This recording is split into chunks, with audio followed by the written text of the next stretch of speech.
से प्रत्याशी आपके बीच में आए हैं, एक स्काई लैब भी आपके बीच में आई है। लेकिन एक बात कर लेना, स्काई लैब के बारे में मैं कहना चाहता हूं कि ऐसे ऐसे प्रत्याशी यहां आ गए हैं जिन्होंने अभी तक भारतीय जनता पार्टी की सदस्यता तो छोड़ी नहीं है, लेकिन दूसरे दलों से चुनाव लड़ने का काम कर रहे हैं। जब आपके बीच में आए, कम से कम उनसे पहले ये तो पूछ लेना कि भारतीय जनता पार्टी की तुमने सदस्यता छोड़ी है या नहीं छोड़ी है। ऐसे लोगों को सबक सिखाने का ऐसी स्काई लैब जो आई है, जो और मैं इस मंच से कह सकता हूं कि उनके नेतृत्व में भारतीय जनता पार्टी जो 2017 का हमारा प्रथम चरण का में जितनी सीटें जीती थी, उससे अधिक सीटें भारतीय जनता पार्टी जीतने जा रही है। तरह से 2017 से पहले हमारी बहन बेटियां, हमारे परिवार सुरक्षित नहीं रहते थे। माननीय योगी जी के आने के बाद में हमारे परिवार और हम जिस तरह से सुरक्षित रहे हैं, हमें सब एकजुट होकर पुनः प्रदेश में योगी जी की सरकार लेके आना है।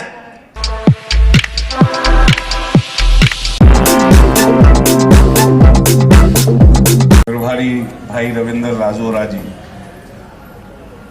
सभी का मैं नमन करते हुए सामने बैठे हुए अपने भारतीय जनता पार्टी के सभी कार्यकर्ता बंधु, क्षेत्र से आए सभी सम्मानित लोग की तरक्की से अलग कर सकती है। आज जेवर विधानसभा ने जो मुकाम हासिल किया है और दुनिया के नक्शे पर अपनी एक पहचान बनाई है, वह करिश्मा है प्रदेश के मुख्यमंत्री योगी आदित्यनाथ जी का, और वह करिश्मा है जिनके नेतृत्व में यह पूरा देश दुनिया में अपनी एक नई पहचान बना रहा है। मेरे साथियों, मेरे भाइयों, उत्तर प्रदेश जिसकी इकोनॉमी 7वें या 8वें नंबर पर थी, और जब उत्तर प्रदेश में 2017 में भारतीय जनता पार्टी की सरकार बनी, उस वक्त खजाना खाली था। देश की संस्कृति को आगे बढ़ाने के बारे में सोचते हैं, नौजवानों के बारे में सोचते हैं। ऐसे हमारे मुख्यमंत्री हैं इस प्रदेश के कर्म योगी योगी आदित्यनाथ जी। तो मैं आपसे कह रहा था कि जेवर विधानसभा ने जो मुकाम हासिल किया है, ग्रामीण विकास की अगर हम बात करें तो 589 करोड़ रुपए के कार्य आपकी इस जेवर विधानसभा में हुए हैं। और मैं दावा करता हूं कि पिछले 70 साल में भी किसी भी पार्टी की सरकार ने इतने सार्थक प्रयास विकास के लिए नहीं किए जो पिछली 5 साल में हुए। मेरे साथियों, आज हम प्रगति के उस दौर में हैं जब यहां एशिया का सबसे बड़ा एयरपोर्ट बनने जा रहा है आपकी विधानसभा में। आज हम उस दौर में हैं जहां फिल्म सिटी बनने जा रही है आपकी विधानसभा, और आज भी करती है।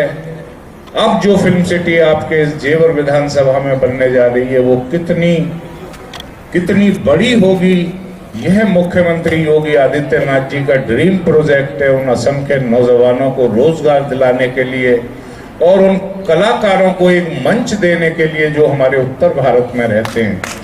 मेरे साथियों, इस देश में 5 मेडिकल डिवाइस पार्क को मंजूरी मिली, और उस 5 में से एक उत्तर प्रदेश को मिला, और उत्तर प्रदेश में भी वो मेडिकल डिवाइस पार्क आपकी विधानसभा में बन रहा है।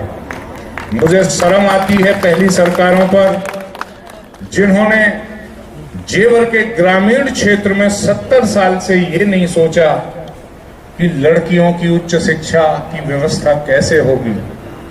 इन जालिमों ने हमारा इस्तेमाल किया सिर्फ वोट के लिए, हमारा प्रयोग किया वोट की मशीन के तौर पर, लेकिन हमारे विकास के बारे में किसी सरकार ने नहीं सोचा। आज आपकी इस जेवर विधानसभा के लिए 3 डिग्री कॉलेज मंजूर हो चुके हैं, जिसमें 2 कन्याओं के लिए और 2 बनकर तैयार हो चुके हैं। मेरे भाइयों, जेवर विधानसभा की बिजली जनपद बुलंदशहर और जनपद अलीगढ़ से आती है। आपके लिए 220 केवी का बिजली घर तैयार हो चुका है। बिजली आपकी विधानसभा से होगी आने वाले समय में, और 24 घंटे होगी, ये हमारा संकल्प है। आपके लिए मुख्यमंत्री ने एक ऐसी सौगात दी है। आपको पता है कि हमने कोरोना की 2 लहर झेली है और हमने देखा है कि लोगों को किस तरीके से कष्ट हुआ। आपकी विधानसभा में बहुत शीघ्र जिसका बजट अलॉट हो चुका है, एम्स की तर्ज पर एक मल्टी स्पेशलिटी अस्पताल 100 बेडेड बनने जा रहा है, वह भी जल्द आपको समर्पित हो जाएगा। इस जिले में क्या हालात थे 2017 से पहले आप अच्छी तरीके से जानते हैं। सड़कों पर जो गुंडागर्दी होती थी इस प्रदेश भी आप अच्छी तरीके से जानते हैं। आज हिम्मत नहीं है जो मेरी किसी बहन बेटी की तरफ आंख भी उठाकर देख सके। ये होता है शासन और ये होती है सरकार। बनारस दुनिया का सबसे प्राचीन शहर, आज उसने अपना वैभव प्राप्त किया है, जिसकी वजह से किया है, हमें उन्हें मजबूत करना होगा। आज अयोध्या में भगवान श्री राम का मंदिर देखिए, कितनी बड़ी शर्म की बात है हम लोगों के लिए कि जहां वो पैदा हुए 500 साल हमें उनके मंदिर के लिए संघर्ष करना पड़ा। यह समय हमारे उस गौरवशाली अतीत की वापसी है। मेरे साथियों और मेरे भाइयों, हो सकता है मुझसे कोई गलती हुई हो, लेकिन मैं आपको वास्ता देता हूं दुनिया की उस सबसे बड़ी राजनीतिक पार्टी का जिसका संकल्प है इस राष्ट्र की मजबूती, उस नेतृत्व का वास्ता आपको देता हूं जो हमें बड़े नसीब से मिले हैं। देश के प्रधानमंत्री नरेंद्र मोदी जी और प्रदेश के कर्मठ मुख्यमंत्री योगी जी। इनकी ताकत के लिए, राष्ट्र की मजबूती के लिए, प्रदेश में जो विकास चल रहा है उसकी डोर टूटने ना पाए उसके लिए, अपनी बहन बेटियों की सुरक्षा के लिए मैं आपसे अपील करता हूं कि 10 फरवरी को कमल के आगे का बटन आपको दबाना है। योगी आदित्यनाथ जी को हमें इस प्रदेश में दोबारा लाना है। और चूंकि उत्तर प्रदेश से दिल्ली का रास्ता जाता है, 2024 में हमें देश का प्रधानमंत्री नरेंद्र मोदी को बनाना है। इसलिए मेरे साथियों, मैं आपका भाई, आपके बीच का आपका बेटा, आपसे अपील करता हूं कि बाहर का व्यक्ति आपके हाथों में काम नहीं आएगा। अगर आपके कांटा भी लगेगा तो उसका एहसास आपके इस भाई और बेटे को हो सकता है, लेकिन बाहर का व्यक्ति आपका सिर्फ वोटों के लिए इस्तेमाल करेगा, फिर ढूंढे भी कहीं नजर नहीं आएगा। सारी बातों पर मनन करते हुए आप भारतीय जनता पार्टी को वोट दीजिए। मैं आपसे वायदा करता हूं कि इस क्षेत्र का सम्मान और आपकी तरक्की आपको लाकर दूंगा। जय हिंद।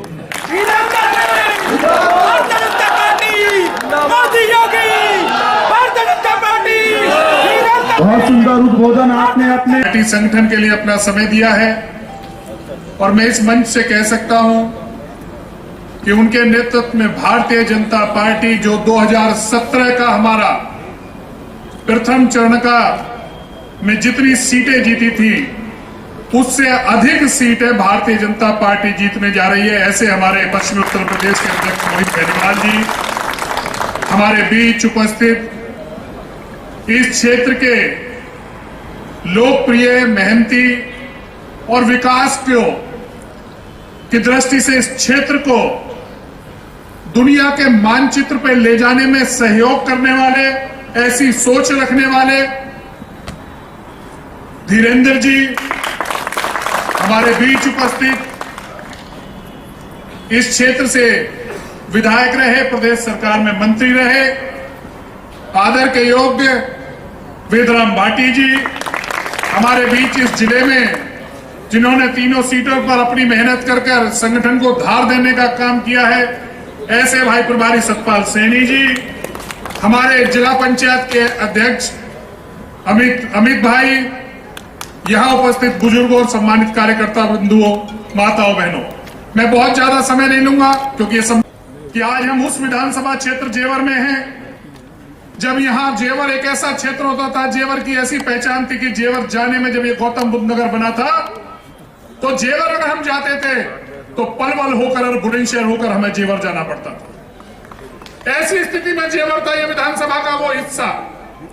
लेकिन इन 5 वर्षों में उत्तर प्रदेश के मुख्यमंत्री योगी आदित्यनाथ जी और देश के प्रधानमंत्री नरेंद्र मोदी जी की सोच के कारण और आपके लोकप्रिय विधायक धीरेन्द्र सिंह जी की मेहनत के कारण आज जेवर पूरी दुनिया के नक्शे पे है और पूरी दुनिया में कहीं भी पता कर सकते हो कि एयरपोर्ट हिंदुस्तान में जो सबसे बड़ा एयरपोर्ट दुनिया का बनने जा रहा है वो इस जेवर की धरती पर आपकी विधानसभा क्षेत्र में बनने जा रहा है। ये विकास की जो गति इस क्षेत्र को देने का काम भारतीय जनता पार्टी की सरकार ने किया है। मैं एक बात कहना चाहता हूं कि बहुत से प्रत्याशी यहाँ आए हैं, बहुत से प्रत्याशी आपके बीच में आए हैं, एक स्काई लैब भी आपके बीच में आई है। लेकिन एक बात कर लेना, स्काई लैब के बारे में मैं कहना चाहता हूं कि ऐसे ऐसे प्रत्याशी यहाँ आ गए हैं जिन्होंने अभी तक भारतीय जनता पार्टी की सदस्यता तो छोड़ी नहीं है, लेकिन दूसरे दलों से चुनाव लड़ने का काम कर रहे हैं। जब आपके बीच में आए कम से कम उनसे पहले ये तो पूछ लेना कि भारतीय जनता पार्टी की तुमने सदस्यता छोड़ी है या नहीं छोड़ी है। ऐसे लोगों को सबक सिखाने का ऐसी स्काई लैब जो आई है, जो मीरापुर कभी कहीं कभी फरीदाबाद घूम घूम के अब जेवर पे मंडरा रही हैं, इस स्काई लैब को ऊपर से ऊपर भगाने का काम हम सब लोग करेंगे। और जो जमीन से जुड़े हुए लोग हैं, जो हमारे बीच के लोग हैं, ऐसे लोग ऐसे विधायक धीरेन्द्र सिंह को हम अपना विधायक बनाने का काम करेंगे। प्रदेश में योगी जी के नेतृत्व में एक बार उन्हें सरकार बनाने का काम करेंगे और जेवर को जो विकास की गति मिली है इसे रुकने नहीं देंगे। और ये रुकेगी जब नहीं, जब भारतीय जनता पार्टी की सरकार होगी तो धीरेन्द्र सिंह यहाँ से विधायक होंगे। 2017 से पहले हमारी बहन बेटियां, हमारे परिवार सुरक्षित नहीं रहते थे।